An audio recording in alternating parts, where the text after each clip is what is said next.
Hello, everyone. It is that time of year. And yes, I am a little late with it this year. I apologize. I am going to be talking about my favorite songs of 2024, the 40 best songs of the year, in my opinion. But, be that as it may. I always do enjoy making these videos, but they are also a lot of work. One precursor just to say, all of the songs that qualify for this list have to have been released between January 1st of 2024 and December, technically 31st of 2024, which as of filming has not happened yet, but there's no songs coming out between now and the end of the year. So that unfortunately disqualifies one song that I did have on this list originally until I looked at its release date. Shout out to Te Mata by Kali Uchis from the album Orquídeas. I'm really upset that I can't feature it on this list. It would have had to have gone on 2023's list, but unfortunately, I just was not aware of the song until the album dropped. And also, I just want to say shout out to Chappell Roan. I did not discover her music until 2024, but with the exception of Good Luck Babe, all of her songs came out in 2023 or earlier. So I would have probably featured them on my 2023 list. Again, I have to honor this rule. I don't want to make exceptions, even though it is a bit frustrating. I edit my previous year's lists, the Apple Music playlists, as I find new music. So not only will the playlist that I will be talking about for songs of 2024 be linked down below, but also previous years. There will be 50 songs because there will be 10 honorable mentions, which I will also leave in the comments. But I'm going to be talking about 40 songs today. I want to do 50, but it's just too many. It's too many. This video is long enough. 40 is, I think, top 40. That's where I kind of go with that kind of number. Without further ado, let's get right into it.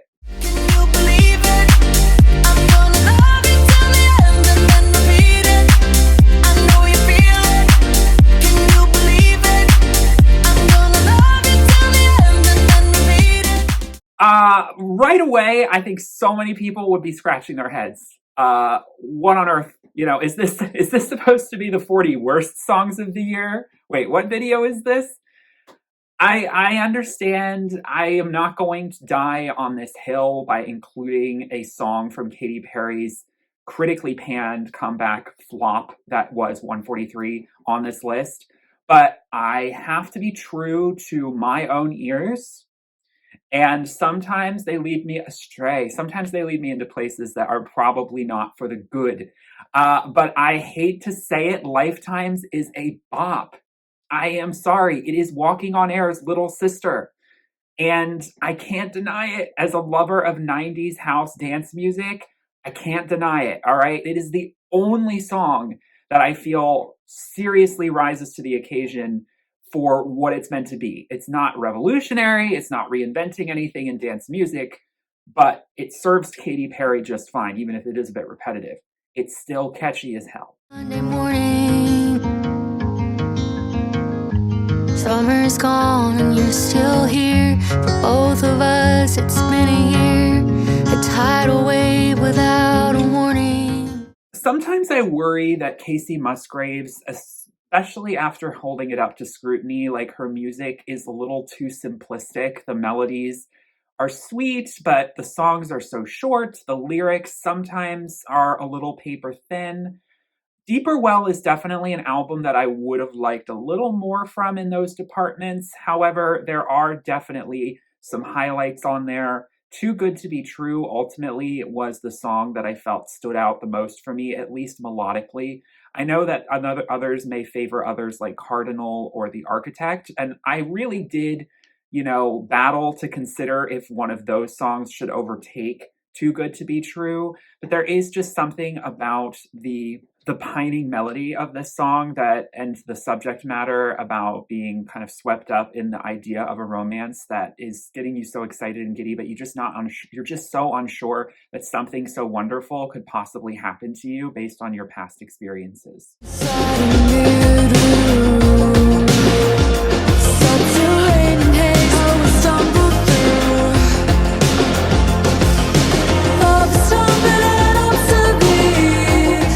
Sky Ferreira came back this year, which was something I think many pop fans have been wanting for so, so long. It's just a song for a soundtrack, but it is better than nothing.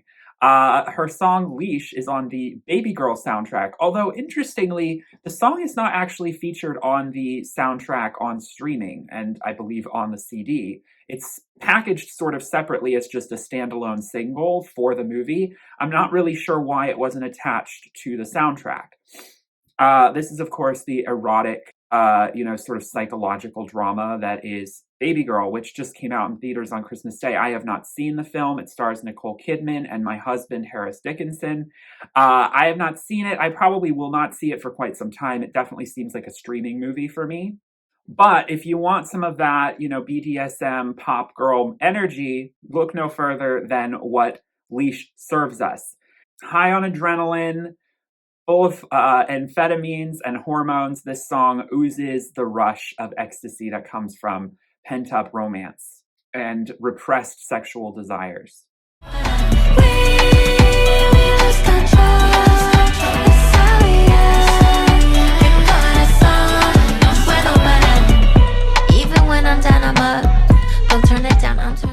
Nelly Furtado really did, I think, try to reignite the flame of Loose on her newest album, 7, which was a big comeback for her. And unlike Katy Perry, it's one that I actually think you can look back on and say is pretty respectable, even if it could possibly be a lot greater.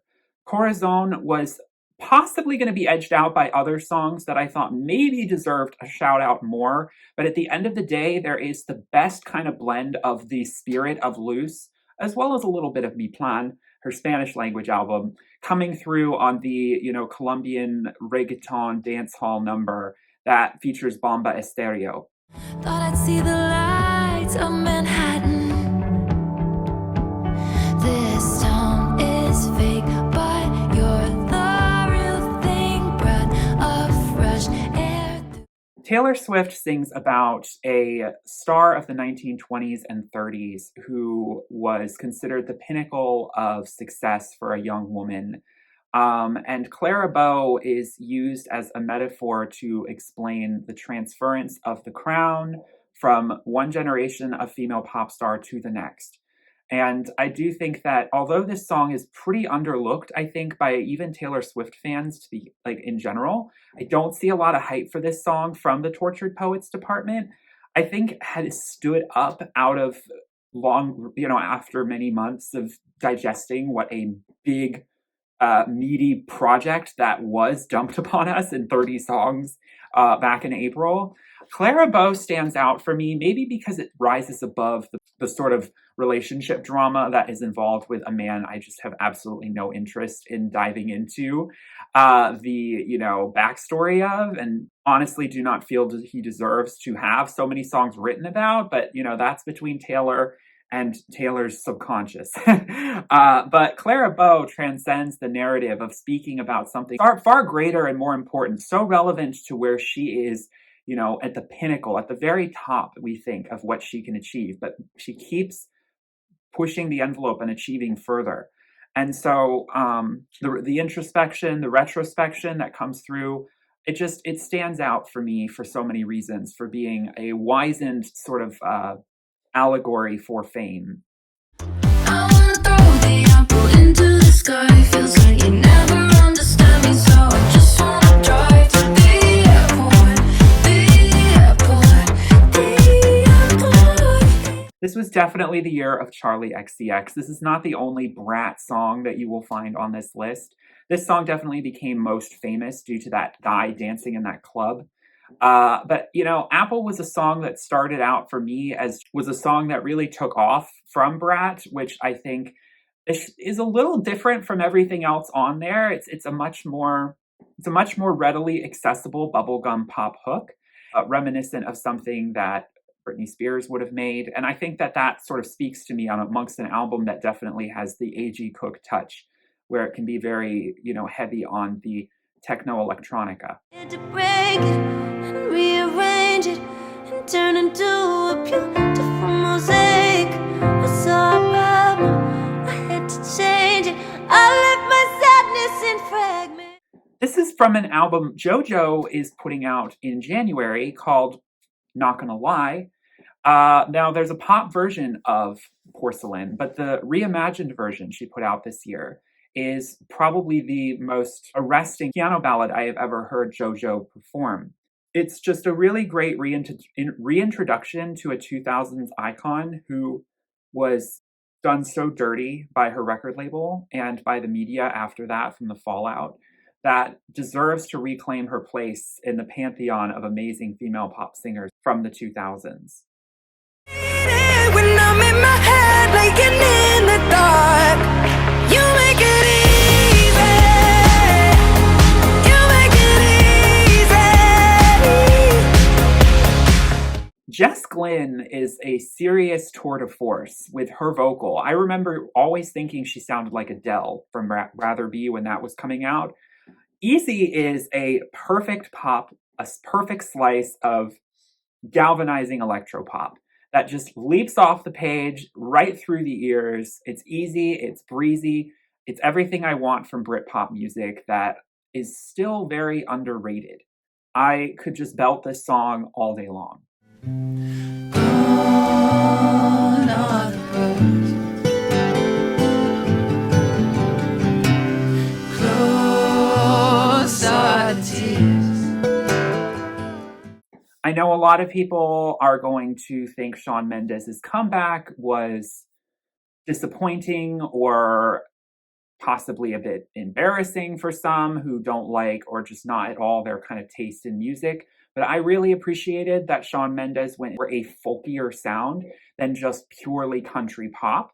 And I think that isn't that enough? Although Heart of Gold was also a strong contender, Isn't That Enough has a verse to chorus marriage that I find so bittersweet. The way he just oozes the emotion through these soft harmonized vocals with the like crisp, sun-kissed guitar licks. It perfectly embodies peace, but also from the sort of sabbatical that he took at this retreat up in the mountains to reconnect with himself, to reconnect with nature, as he struggled with all of the anxiety that he was facing. That makes you really reevaluate what your priorities are, what really makes you happy, what really gives you a sense of peace, and distills everything down to that level.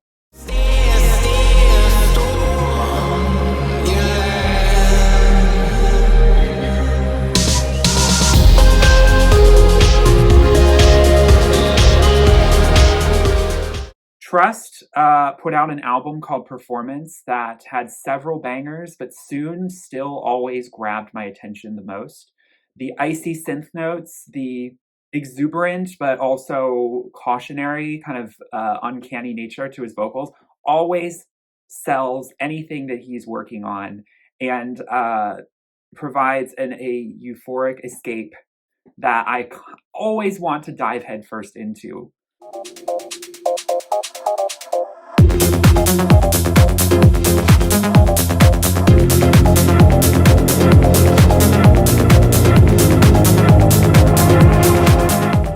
Trent Reznor and Atticus Ross really cooked on the Challengers soundtrack. I have seen the movie. I watched it on an airplane, which probably wasn't the most appropriate place for me to see what is considered to be quite a spectacle cinematically. Not to mention featuring several actors who are quite a spectacle visually on screen. Challengers is all about the techno music score. And that last match that is played is so electrifying. And it is very sensual in a way that tennis I had never looked at before. And now I will never look at tennis the same way again. And now it's the perfect workout soundtrack for the rest of time. I know I see a lot of people shouting out the actual Trent Reznor, Atticus Ross vocal song, Compress, Repress. To me, that song doesn't have the allure of some of the other more, pure instrumental techno tracks that the actual soundtrack features. So that's why I'm choosing this over that. I really hope this movie gets a Best Soundtrack nomination at the Oscars. It definitely is deserved. I'm comes around and helps me figure it out. Oh, over there. I think that I should try to kill my. As much as I loved The Great Impersonator, I felt like the album definitely felt better as a package than maybe as individual songs. But at the end of the day, if I had to pick one song that stood out above the rest, Ego, even though it's not even really my genre of music, it's hearkening to classic rock of the 90s with the Cranberries.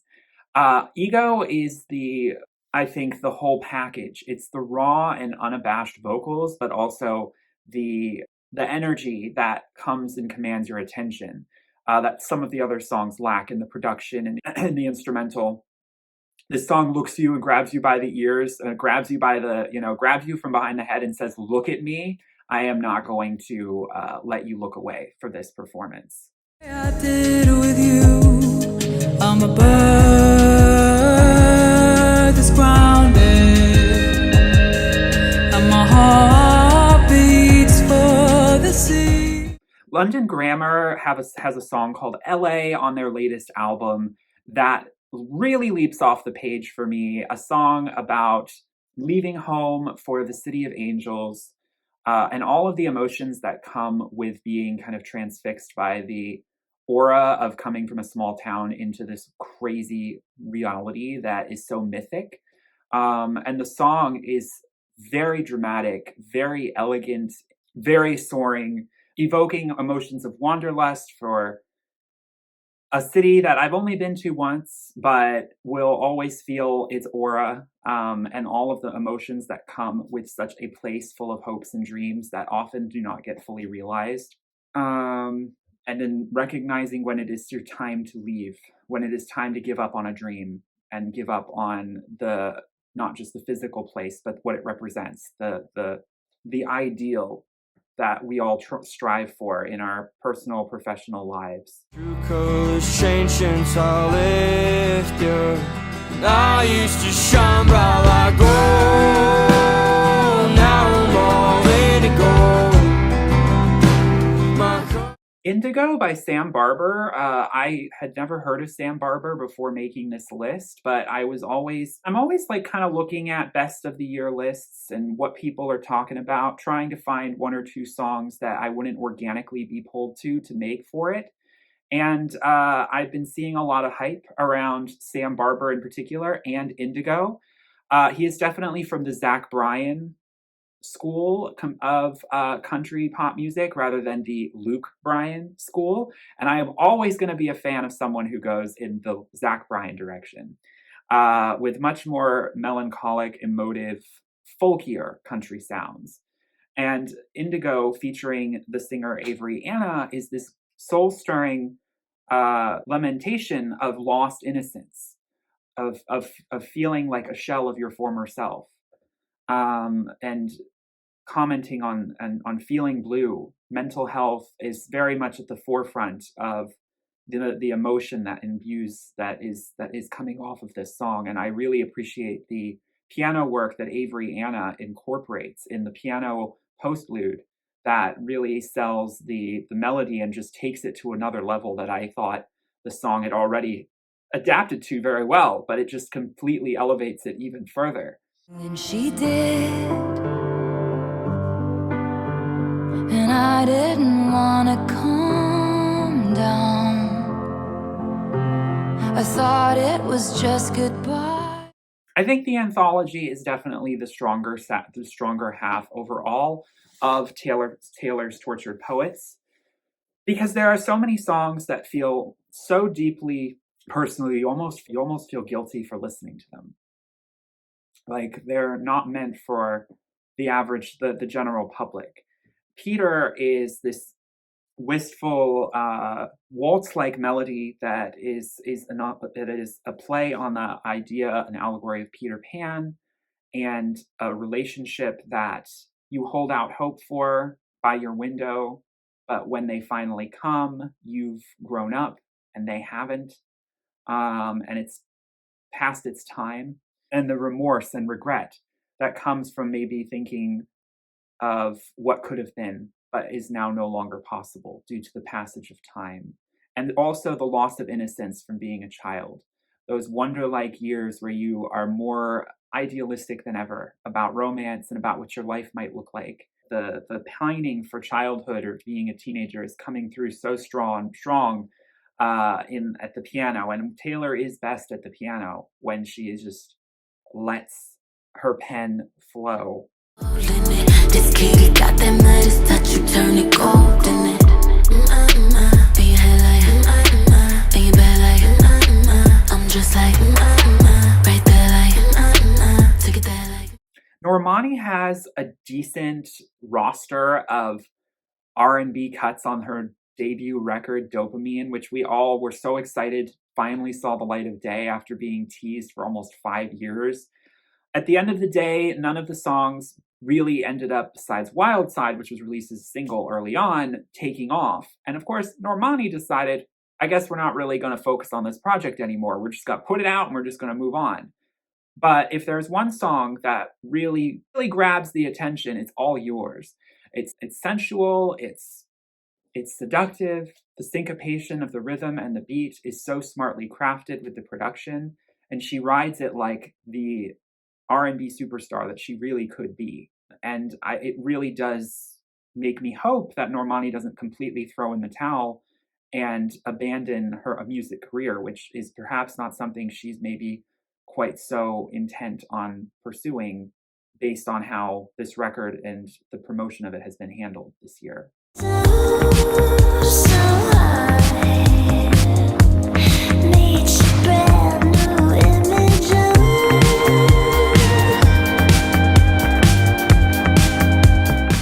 Magdalena Bay was an artist I had not heard of until this year, but all the gays were going crazy over the summer for. I really tried with Imaginal Disc, but there is a reality that I didn't fully realize, which is that Magdalena Bay comes from the alternative rock world. And so Imaginal Disc was actually the first time she took that foray, the band took that foray into the pop space. And there's a reason why the sort of alternative rock sentimentality of the melodies were not really jiving with me on the record, with the exception of Image. Image is a balls to the wall, Jackson Pollock of pop sensibilities. And in the music video, she just goes completely into a psychedelic world that I want to fully inhabit all the time, and uses those sort of off-kilter synths with a peppy pop production to create what feels like a very celebratory song about one coming to terms with their own identity, their own image. It is such a playful song. Don't you know I could do this dance all night? Ooh, what you doing? Don't know who you think that you're confusing. I'd be like, ooh. Radical Optimism is definitely not considered to be the pop Bible that Future Nostalgia was, but in this household, we stan a song called Illusion. We think Illusion is stronger than possibly any of the songs on Future Nostalgia. Maybe that's going a bit far, but it definitely holds its own. And there are other songs on the record that are not horrendous picks to be on this list, but ultimately Illusion is the pop girl for me. It's the song that has the bells and whistles I'm looking for an artist like Dua. With a mesmerizing music video, the vibes of summer are immaculate. The bodies are immaculate. We all need to be in swimsuit season as we come along on Dua Lipa's endless vacation that she takes us through on social media. I just need to let it out and dance till my body's free. Don't get ahead of time. Tove Lo and SG Lewis delivered an EP, an infectious club-friendly EP called Heat for Pride Month. Desire was the song that really took off for me. There is a euphoria to this song that you do not see so much in dance music today that is reminiscent of 90s and 2000s Eurodance and house style music.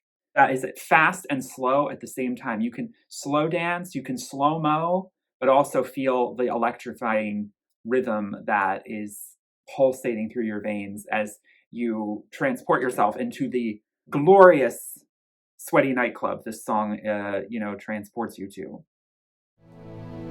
No, I can't want it anymore.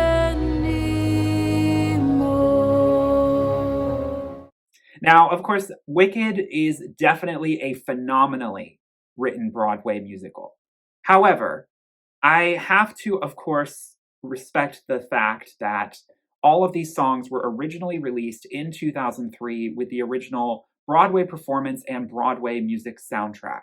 So, Defying Gravity for 2003 would be a lot higher than 21. And you might even see maybe a couple other songs appear on that list if I were to make a best of the year for 2003. Of course, I was not familiar with Wicked until I saw this movie. And I'd heard Defying Gravity, but I had never really paid attention to it until this soundtrack, this movie. I am fully drinking the Wicked milkshake because of this film, because of this soundtrack. I love almost all of the songs on it. Sentimental Man and Something Bad are a little more forgettable, but by and large, this is an impeccable Broadway soundtrack that is so cinematic. It fits so well with John Chu's vision for this big blockbuster film. I know some people obviously don't like how Defying Gravity has all of these intermissions in these little breaks because of dialogue, but of course, in the soundtrack version, they're a little more seamlessly blended into one big 6-minute track. That is, of course, the ultimate climax moment of the soundtrack and the film. And I am just always going to be in awe of Cynthia Erivo's vocal performance. I mean, she really knows how to belt, not in a way that is copying the iconic Idina Menzel, but in a way that makes it her own, that still feels maybe a little more appropriate to her voice range, her register, like a Oscar-winning performance. And I would definitely love to see Cynthia Erivo not only get nominated for Best Actress, but possibly win. However, I am a little bit concerned that that won't happen. The nomination probably, maybe not the win. I think Ariana is looking a little stronger in supporting, just because of the way the competition is stacking up. And Ariana is, of course, pretty damn good on this soundtrack as well. But shout out to Stephen Schwartz. He really knew he knew what he was doing. I knew he was good because the Prince of Egypt, but I am so sorry for sleeping on Wicked for 21 years. I can't forgive it. In the cave we laid down to the rain sounds on your window, intermingled with the blood rush of our love. 2024 was the year I discovered Paris Paloma and her debut album. The British folk singer, folk alternative singer, has a real knack for fireside poetry to music that just sweeps you up into a ethereal soundscape of misty forests and rain-soaked moors in the hills. Triassic Love Song is sparse but powerful, allowing moments of space and ambiance to envelop a gut-wrenching melody and lyrics. Feeling safe only with one specific person. Wrapped in white, dark spaces edge to my mind. Oh, I know you're back. At the end of the day, Close Your Eyes has one real standout track for me, and that is always going to be Innocence of Sound, its lead single. Harkening to the expansive electro synth pop styles of motifs of Blue from 10 years ago, as well as Everyone Afraid to Be Forgotten. The perfect atmosphere is crafted that is so exploratory and transcendent in the synth chords that back up the triumphant vocals.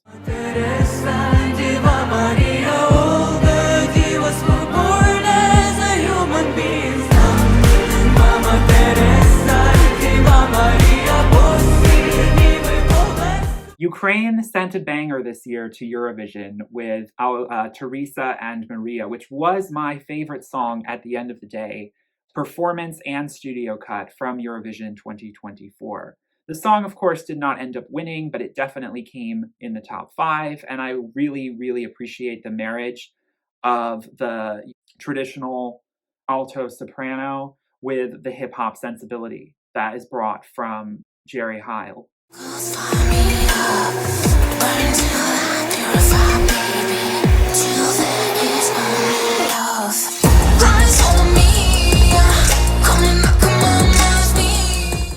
This year, Curly gave us an EP of 5 songs that are meditations on self-growth, spiritual introspection, spiritual cleansing. Alchemize is the greatest of these offerings. It is the it factor of the project and always will have the best of what I want from an up-tempo, ethereal, very well-produced Curly track. My only lament is that we still do not have a visual for what I would think would be the most obvious song to give a visual for from Oversoul. I really worry that at this point it may never come because this song is almost a year old after it was released last January, but one can still hope. I wanna hold you just for a while and die with a smile. If the world was ending, I'd wanna be. Bruno Mars and Lady Gaga are sort of just clocking in for Die With a Smile, but even at their slightly less groundbreaking, they still wipe the floor with the competition.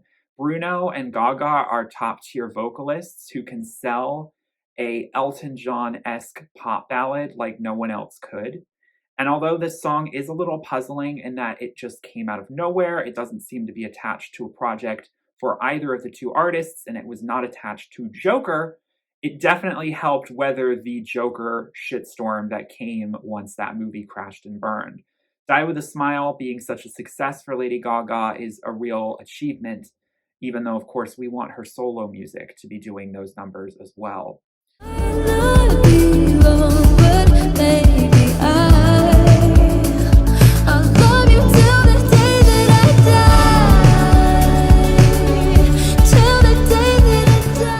Billie Eilish was another big staple of 2024. You can't deny Birds of a Feather. You cannot deny it. Although the music video certainly leaves something to be desired, I wish that it was reminiscent of more of what we see on the single cover, Her in a Field, rather than just chilling in a chair. There is a little bit of a lack of edge to this song that some of her other big pop singles have had.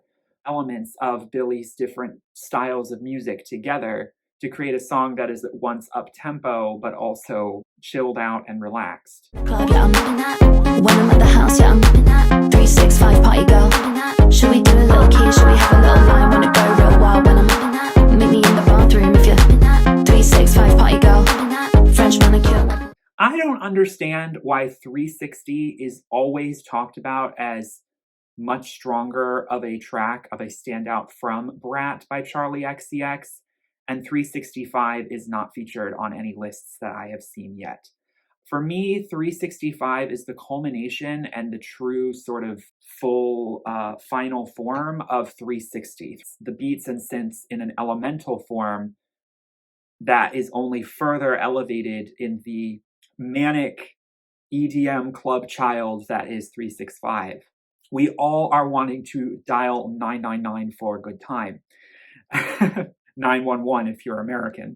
The end, bonkers EDM ending of this song will bang forever and ever. And it truly, I think, solidifies the greatness of what Brat is. It's not only great bubblegum pop music, but it is incredible experimental EDM too. And it marries the two, which are often at odds, so wonderfully together.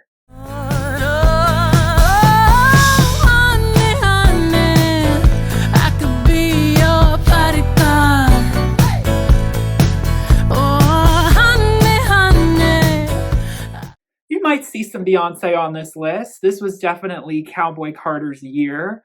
Cowboy Carter definitely should win that Album of the Year Grammy if I had anything to say about it. Bodyguard is a slice of California sun-kissed pop that I didn't think Beyonce could sell so well. You might almost wonder why it's on an album that's more country leaning, but it still has the country leaning roots in the guitar. And it ultimately feels like it belongs in what is the cornucopia of country adjacent sounds that make up Cowboy Carter. You cannot resist the head nodding to a tune like this one.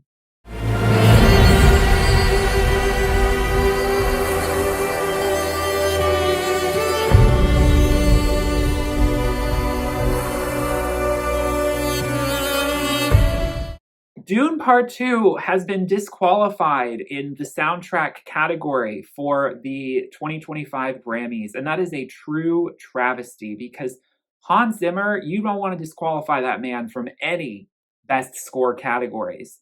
He, to be fair, did recycle a lot of themes from the first soundtrack of Dune, and Dune soundtracks, the first one, is actually grown on me. At the beginning, I wasn't so hot on it. I thought Dune 2 had the stronger soundtrack. There's a lot of new motifs, though. Kiss the Ring is sort of the elevated form of the Time of Quiet Between Storms theme, which is a beautiful, haunting Eastern flute melody that is so wonderfully woven into the melodic elements of the soundtrack for Dune Part 2, which is a phenomenal work of science fiction blockbuster spectacle. To me, there have only been so many truly Oscar-worthy, incredible pieces of art that are blockbusters in the fiction, science fiction, fantasy genre. The Lord of the Rings films, the Dune 1 and Dune Part 2 movies. Dune is on the level of Lord of the Rings in a way that, like, all of these other sci-fi blockbusters just cannot compare. And, when is Hans Zimmer going to ever let you down for the soundtrack? Feel so crazy. The head is filled with broken mirrors. Lady Gaga, as I said in my ranking of the albums of 2024, definitely probably wants us all to forget about Joker 2 at this point. But are we all forgetting about Harlequin? Unfortunately, we all might be. But she did put some original songs on what was otherwise sort of a just exercise in look at how good she can cover the American Songbook. Happy Mistake was a wonderful slice of what is perhaps something we've seen territory-wise sonically before, piano balladry taken to the next level, but it is always a rewarding listening experience to hear her bare her soul in such a vocally honest, raw performance.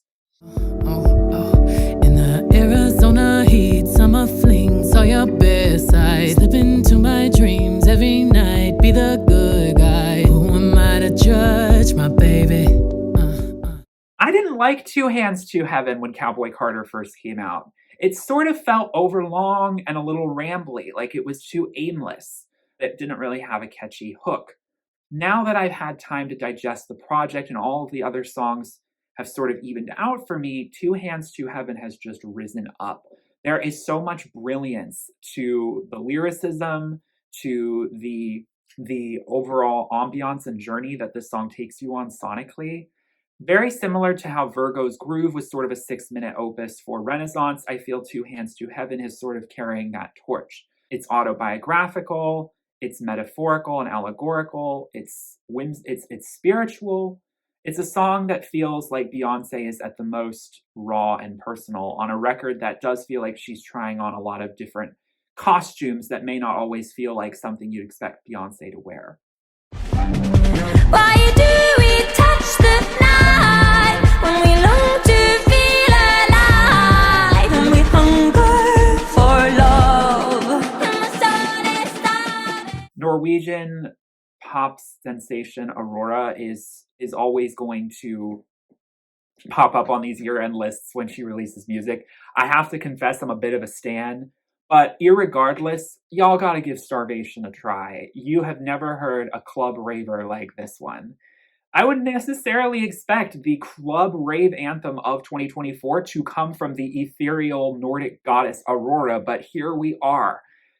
This song is a unrelenting death grip of a song, and I just am absolutely here for it every time. I saw it live in Philadelphia recently, and it was every bit as exhilarating as I hoped it would be.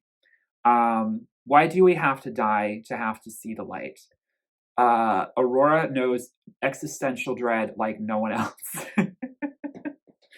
Existential dread with thumpin', club beats, sign me up. Open up the door in the back of my mind. I'm still overseas, a bird in a cage. Thought you were made for me. Ultimately, Billie Eilish closes out Hit Me Hard and Soft on the highest the album reaches. Blue is a perfect song. It blends all of these wonderful musical elements that we see in throughout the album into a song you just never want to end. Blue is my favorite color, and the blues of this song are so palpable as she sings. It's melancholy dialed up to 11, and I will always be here for it. I don't wanna tiptoe, but I don't wanna hide, but I don't wanna feed this monstrous fire. Just wanna let this story. Eternal Sunshine is Ariana Grande's strongest pop record, and I am going to die on that hill. We Can't Be Friends, Wait for Your Love is a pop triumph. And there are a lot of songs that I think could possibly deserve to be recognized on this list. One of them is in the honorable mentions, but ultimately this song just really soars in the levels that I want Ariana to soar to. It has those dizzying synths, the electrifying, propelling bass, and gorgeous harmonies and vocal dynamics dripping all over. About realizing that it's better off not knowing someone after you break up with them than pretending to be friends.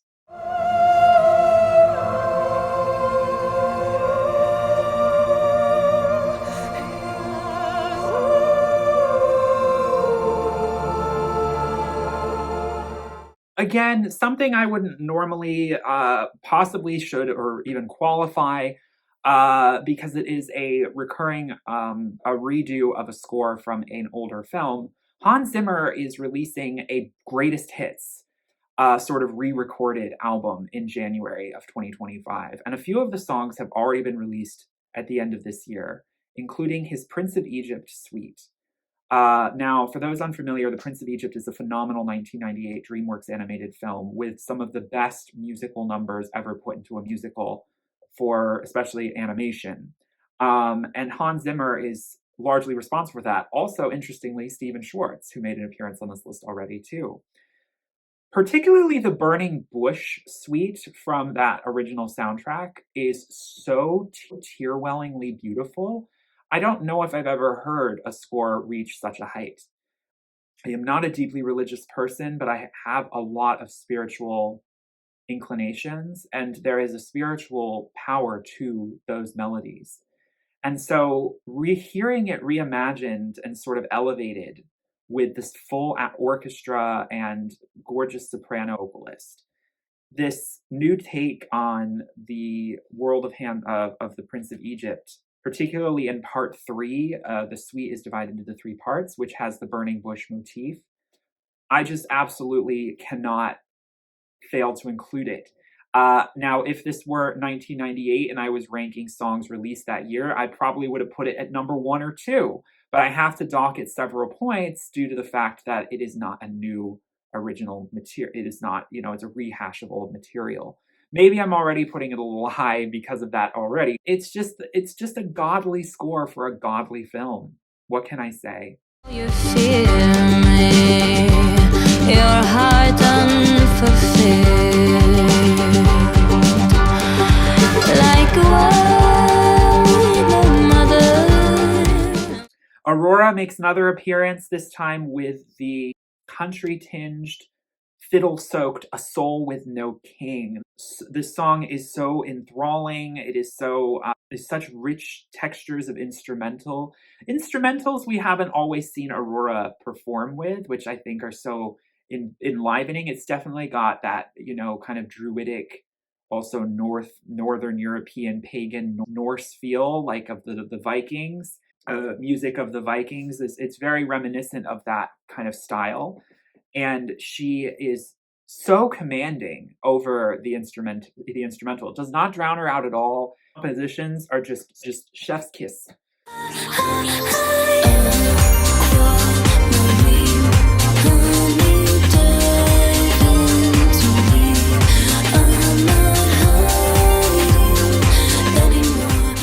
Now, I've seen Diet Pepsi pop up on a lot of best of the year end lists, but I would argue that Aquamarine, which is the second song Addison Rae released this year, blows Diet Pepsi out of the water. That's not to say Diet Pepsi is not a solid track. I would definitely recommend it, and it is in my honorable mentions. However, Aquamarine is next level pop music. I was not checking for Addison Rae at all until this song dropped, and I was just like gobsmacked. I was just gobsmacked at the music video, at the production, the psychedelia of the track, the callbacks to sort of the sensual early 2000s, late 90s William Orbit-esque production that we see particularly on something like Ray of Light, the Eastern allusions in the vocal dynamic and in the way the melody and the rhythm and choreography. It is just a spellbinding, gorgeously sensual and feminine performance. I don't know if I could say a song feels this. I've never heard a song feel this feminine, this iridescent before this song. And Aquamarine is just a truly spellbinding pop art that is at once TikTok friendly, but so much more than that. If we can make a Britney Spears song elevated through production like this, I mean, Addison Rae has me very interested because of the choice of producer, the choice of production styles that she is employing. It is just absolutely electrifying. Can we stay for something? Now is the time to face the wind.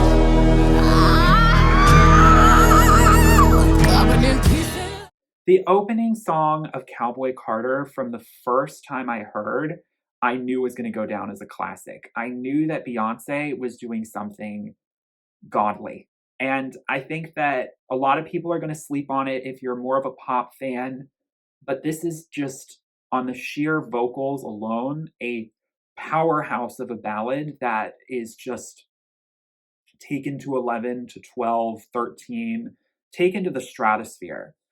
It has a refrain that also ends at the end of the album that is so much in the tradition of gospel spirituals, Christian spiritual hymns, but this just transcends it to another level. The soul of America, particularly Black America, and their history in the South, all of the tradition, the vocalists, the Black vocalists, the country vocalists, is all channeled through into this song. Beyonce is always kind of in a line of legacy with, those who came before her, channeled through her. And this is very evident on a track like this magnum opus. Wonder if you see.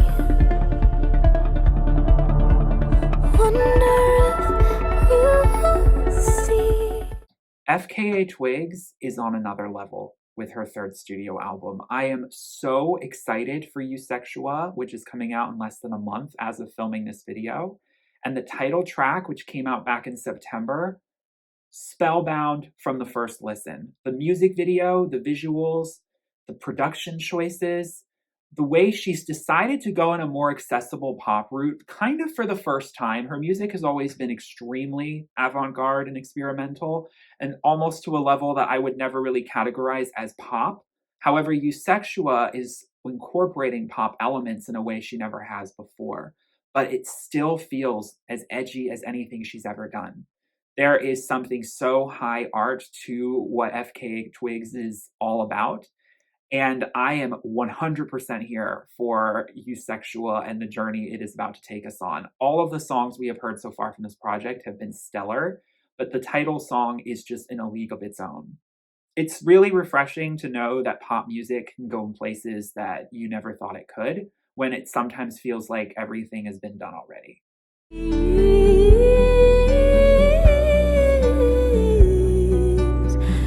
Everything I feel disappears.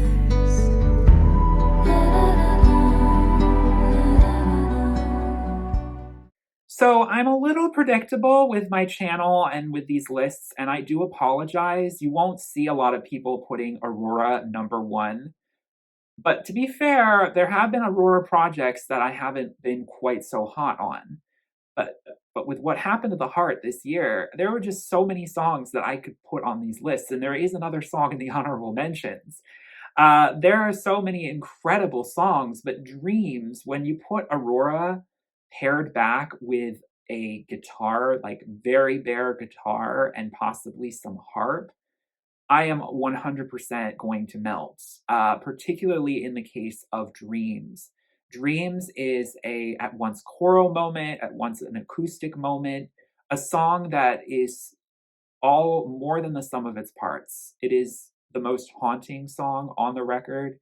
It is the most tragic in terms of its lyrical content, in terms of its achingly mournful melody, speaking about dreams being a more comfortable place to live than reality. And it is a song that I will just, and songs like it, will just never not revere beyond anything else. It is 100% my style of music, a kind of folky, lamentative female ballad that has an elven quality to it. Like, Aurora is always tuned into a ethereal quality because her vocals and her delivery of them are just so ethereal to begin with, that are it's wintry, it's deep forests, it's so atmospheric and captivating.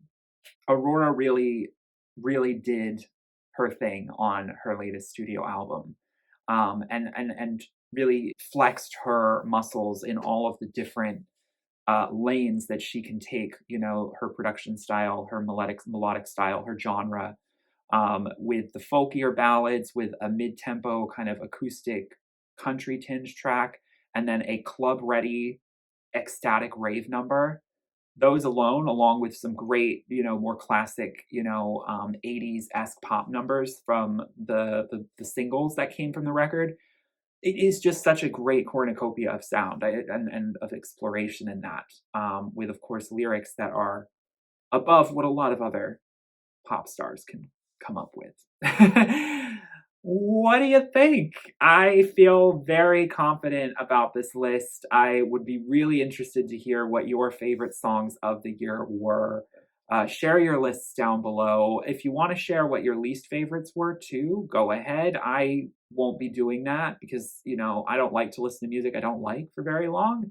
But I definitely feel like 2024 had some really incredible projects to be released, and I'm really hoping in 2025 that the projects are still of that quality and caliber. I will, like I said, link my playlist that will have all of these songs plus 10 others in the order I talked about them, in descending order. And I will link that. It's for Apple Music if you have Apple Music. I'm afraid I do not use Spotify. Thank you all so much for watching. I hope you all enjoyed. Please give this a like if you enjoyed. Subscribe if you are new. And I will see you all in my next video in 2025. Thank you all again for watching. I hope you all have a wonderful, blessed new year. Peace, love, and light. Bye.